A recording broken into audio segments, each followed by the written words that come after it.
നമുക്ക് സ്വാദിഷ്ടമായ ഒരു പരിപ്പ് ഫ്രൈ ഉണ്ടാക്കാമേ. അതിനു വേണ്ടി കുറച്ച് വെളിച്ചെണ്ണ, ഇങ്ങോട്ട് 2 സ്പൂൺ വെളിച്ചെണ്ണ നമുക്ക് ഒഴിക്കാം. അതിനുശേഷം വെളുത്തുള്ളി അങ്ങോട്ട് ഒഴിച്ചിട്ടൊന്ന് ഇതാക്കാം.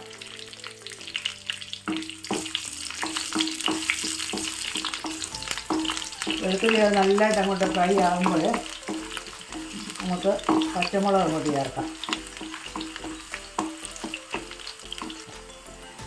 ഇനി നമുക്ക് പച്ചമുളക് അങ്ങോട്ടിടാം. 2 പച്ചമുളകുണ്ട്. ഓരോരുത്തരുടെ എരിയുടെ അനുസരിച്ച് മുളക് കൂട്ടുകയും കുറയ്ക്കുകയൊക്കെ ചെയ്യാം.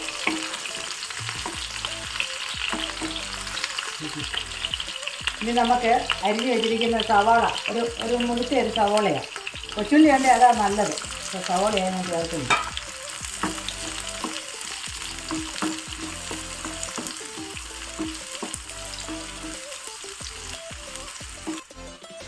ഇനി നമുക്ക് അതിലേക്കൊരു 3 വറ്റൽമുളക് ഇടാം.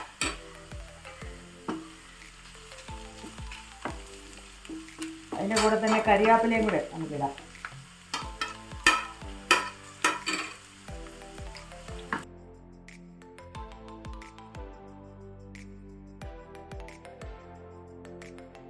നമുക്ക് അതിലേക്ക് ഒരു 1/2 ടീസ്പൂൺ മഞ്ഞൾപ്പൊടി ചേർക്കാം.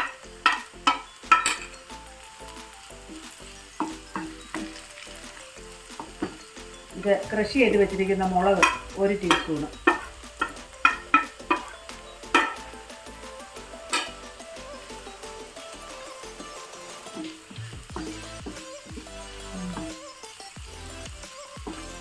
പരിപ്പ് ഇവിടെ വെന്തെടുത്ത് വെച്ചിരിക്കുന്നതാണേ. അപ്പം അതിന് മുമ്പായിട്ട് നമുക്ക് ഇച്ചിരി ഉപ്പ് ചേർക്കാം.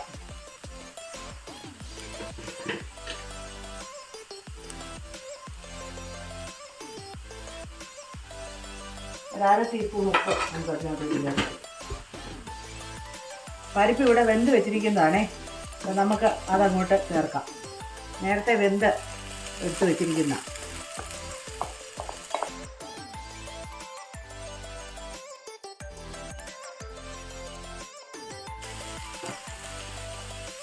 ഇനി നമുക്ക് 1 സ്പൂണ് നെയ്യ് ഇങ്ങോട്ട് ഒഴിക്കാം.